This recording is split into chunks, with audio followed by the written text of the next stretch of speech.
Warm greetings to everyone. This is your science book for class 6. Today we are going to read and know about chapter number 3, separation of substances.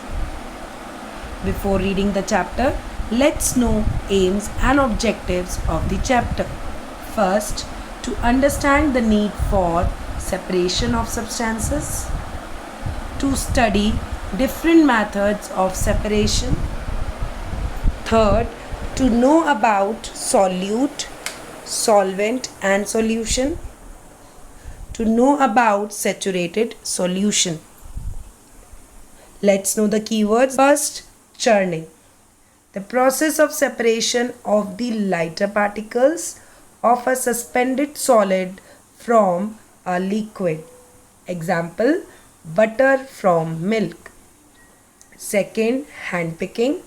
The method of separating slightly larger size impurities from a mixture with the help of hands. Example, removing stone and husk from wheat. Third, threshing. The process that is used to separate grains from stalk is called threshing. Winnowing. The process used to separate heavier and lighter components of a mixture by wind or by blowing air. For example, lighter husk particles from heavier seeds of grain are separated is known as winnowing. Sieving. The method used to separate fine small particles from bigger particles using a sieve is called sieving. Example, separating stone or pebbles from sand. Evaporation. The process of changing liquid into gas state on heating is called evaporation. For example, water changes into water vapor. Condensation. The process of changing gas into liquid state on cooling is called condensation. For example, water vapor changes into water droplets. Sedimentation. When the heavier component in a mixture settles after water is added to it, the process is called sedimentation. Example, sand settles down when mixed with water. Decantation. The process of separating the liquid layer at the top from the layer of liquid or solid below. Example, pouring out water from mixture of sand and water. Filtration. The process of removing insoluble substances from the liquid through a filter paper or any other filter medium. Example, separating tea leaves from prepared tea. Next, solute. Substance that dissolves in liquid. For example, when we add sugar in water, then sugar acts as a solute. Solvent. Substance in which solute is dissolved. Again, we will take the previous example that when we are adding sugar into water, the water will act as solvent. Solution. The mixture of two or more components that is homogeneous. For example, sugar and water means they mix up together and we cannot separate out the layer of sugar or water in that solution. Then we call it as a solution. Saturated solution. The solution in which no more solute can be dissolved in given solvent at a given temperature is a saturated solution. Now let's begin the explanation of the chapter. Our chapter name is separation of substances. So let's know the meaning of separation first. What is separation? Separation means removal of substances from a mixture of two or more substances. Example, separating stones from rice, separating tea from tea leaves, churning milk to obtain butter. Why do we separate substances? First, to obtain two different but useful components. To remove non-useful components. To remove impurities or harmful components. To group substances of different sizes. Now we will know about methods of separation. Separating solids from other solids. First is handpicking, second is threshing, third is winnowing, and fourth is sieving.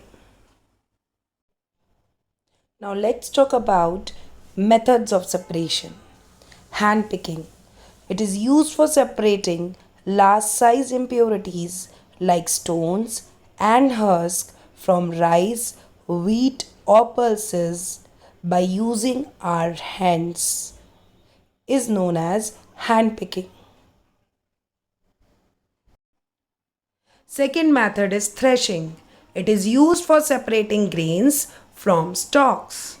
Machines can also be used for the process. Now let's talk about winnowing. It is used to separate heavier and lighter components of a mixture by wind or by blowing air. Example, separation of lighter husk particles from heavier seeds of grain. Fourth is sieving, used when components of the mixture have different sizes. Example, pebbles and stones removed from the sand. Let us do the activities to understand the concept. Hello students, this video has been made with the aim to perform activity to separate components of a mixture of two or more solids. So, I have taken a bowl of uncooked rice in a plate and I have taken different dals. I have taken here moong dal and chana. Okay, you can see here pink and yellow dal is also. Now, add different dals in the plate. Add different dal in the plate and mix them well. Now try to separate the different dals. Were you able to separate them? Yes. The method of separating a mixture into its component by hand is called the hand picking. So we can say that the method of hand picking can be used to separate only those mixtures in which the components are mixed in a small quantities and it can be easily picked by hand. Children, now come to the next activity, that is sieving. Children, I have taken two bowls. In one bowl, I have taken wheat flour and sugar in the other.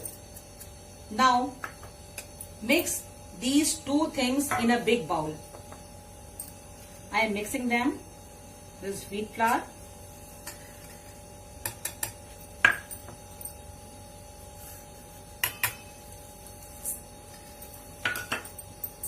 Mix these two things in a big bowl.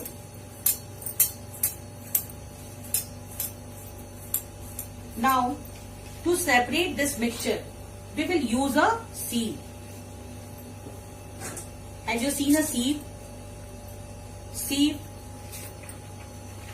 you have seen your mother use the sieve to sieving the flour. You might have seen your mother sieving the flour. Okay. Now, if you put the mixture above the sieve, the flour will fall in the vessels. You can see.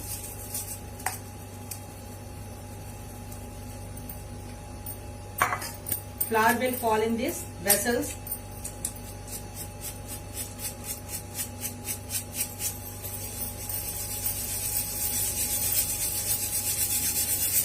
You can see, wow,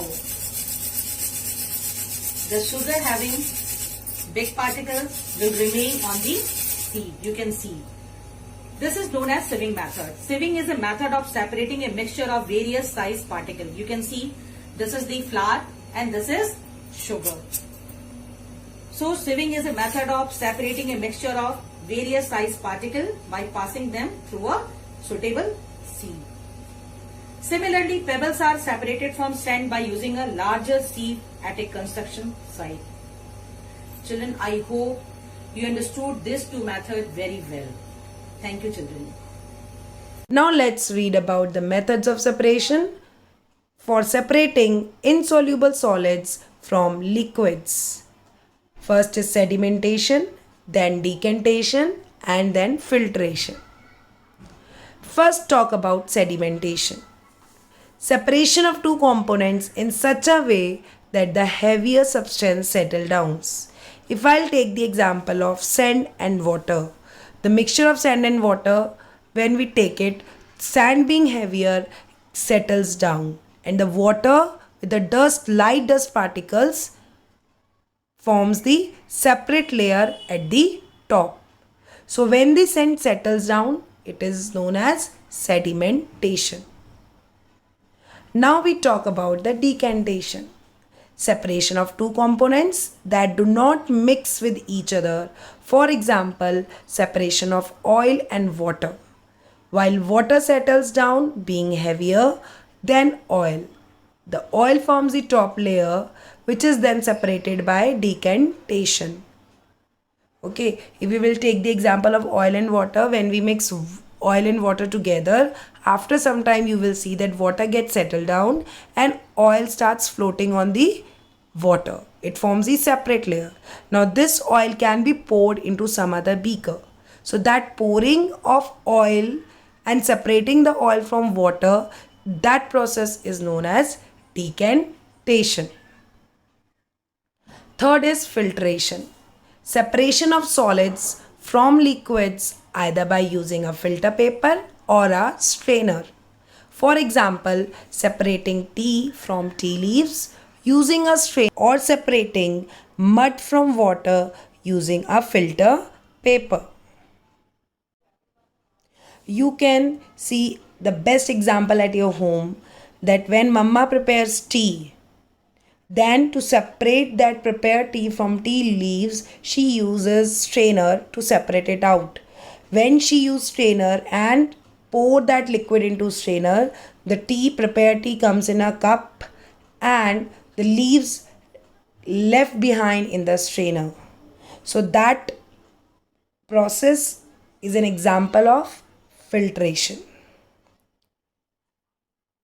Sometimes we filter muddy water also using filter paper. Now, let us perform the activity. Hello children, I hope you have performed the activity of hand picking and sieving. Now this is another video where I will be showing how insoluble solids in liquid can be separated. So I have taken a tumbler half filled with water. You can see. Now add some dry mud in the water. Add some dry mud in the water and stir the mixture. Mixture को हम मिलाते हैं. Now keep the tumbler undisturbed for at least 10 seconds. You know some solids are soluble in liquid while others are not. A mixture of insoluble solids in liquids can be separated using methods like sedimentation, decantation and filtration. Now you can see that the mud settles down at the bottom of the tumbler, leaving clear water at the top. The substance that settles at the bottom of a liquid is called a sediment, and the process of settling down of sediments is called sedimentation. Now take another tumbler and pour the clear water into it.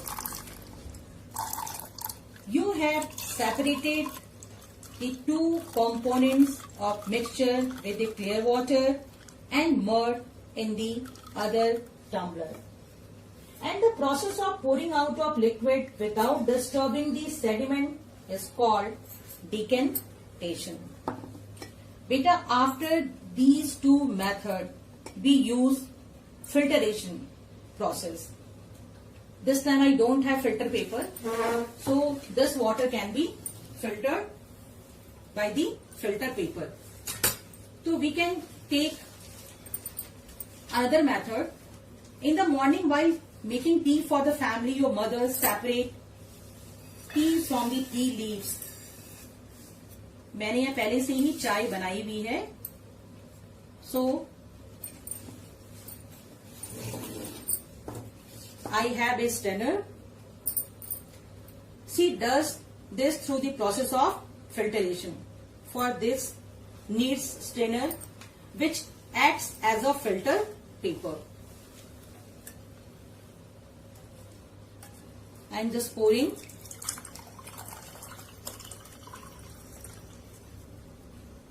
You can see the big particles of the tea leaves will remain on the strainer while tea gets poured in the glass. So you have seen all these three processes: sedimentation, decantation and filtration. Children, I hope you have understood this content very well through activity and experiment. I hope you will also do at home. Thank you, children. Methods of separation for separating soluble solids from liquids. So we have two processes here or methods here: evaporation and condensation. Evaporation. Evaporation is used when we want to get back a substance that has been dissolved. For example, let's see getting salt out of salty water. The salty water is put into an evaporating basin or any shallow dish such as a saucer. It is left in a warm place and the water evaporates, leaving behind the salt crystals. This is the way how we get salt from seawater also. Shallow pits are made and seawater is collected into that pit. Now with the help of sun rays, the water gets evaporated, leaving behind the salt crystals in those pits where we have collected the seawater. Condensation. Condensation is the process by which a substance changes from the gas phase to the liquid phase. For example, water vapor condenses into liquid water after making contact with the surface of a cold bottle. Condensation on a window during a rain shower. Let us learn this with the help of an activity. Hello children, this video has been created to know about the methods of separating soluble solids from liquids. There are two methods that is evaporation and condensation. So first of all, here I have taken a saucepan with 50 ml of water and I have taken some salt here. Now I am going to dissolve some salt in it. Now I will heat the water.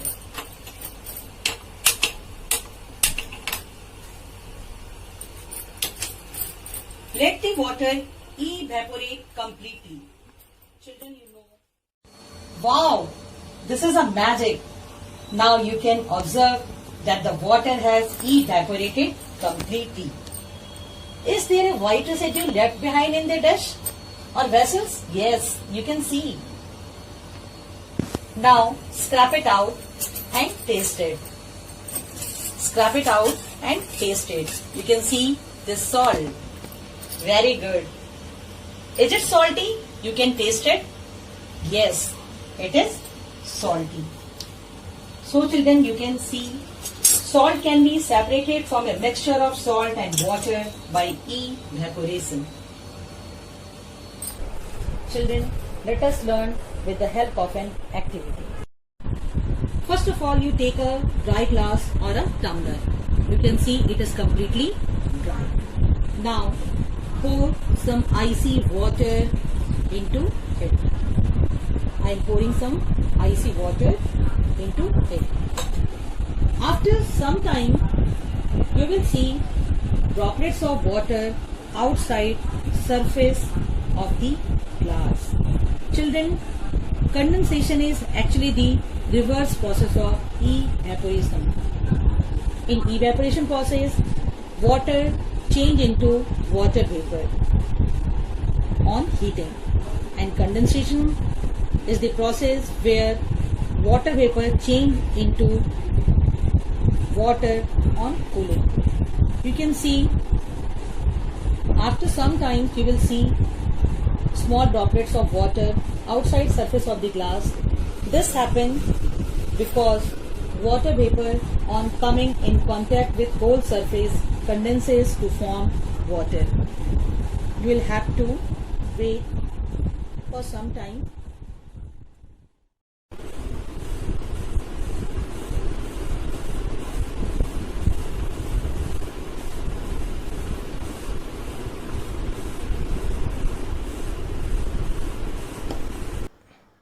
Now let's know about saturated solution.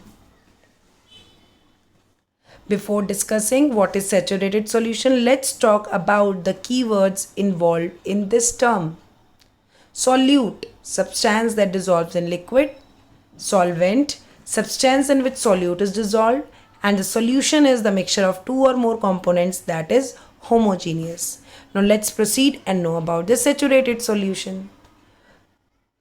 Can water dissolve any amount of a substance? Water dissolves different amounts of soluble substances in it. A saturated solution is one in which no more of that substance can be dissolved. It means in a saturated solution, when we added solute in a solvent, to some extent the solute will get dissolved in solvent. But after a time, the solute will stop dissolving in it.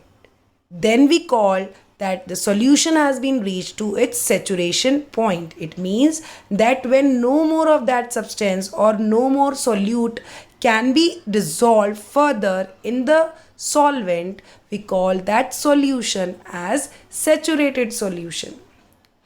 Now, if we want to add more of a substance in that, then we have to heat the solution, which help the intermolecular force between the molecules become weak, and then more solute can be added as they will get more space between the molecules. So I hope you have understood that what is saturated solution, and if we want to add more solute into saturated solution, we have to heat the solution, saturated solution, and then only we can add more solute into it. Let us perform an activity. Hello children, this video is created with the aim to prepare a saturated solution of salt in water. A solution in which no more solute can be dissolved at a given temperature is called a saturated solution. But what is solute, solvent and solution? A substance that dissolves in a liquid is called a solute. Here salt is the solute. You can see here salt is the solute, and the substance in which a solute dissolves is called a solvent. Here salt dissolve in water. I am dissolving some salt. So water is the solvent. Water is the solvent. Children, again I add another teaspoonful of salt and stir.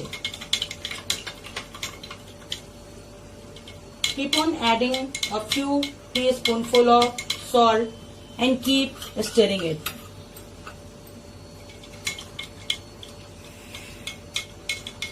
Do you notice that some salt remains undissolved at the bottom of the beaker? You can see.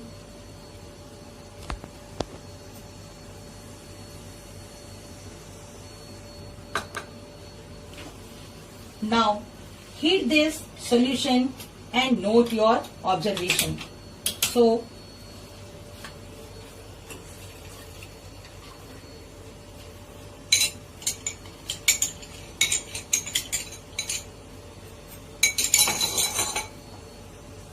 salt dissolves in water when a small quantity of it is added to water. On adding more salt, it does not dissolve in water and a saturated solution is formed.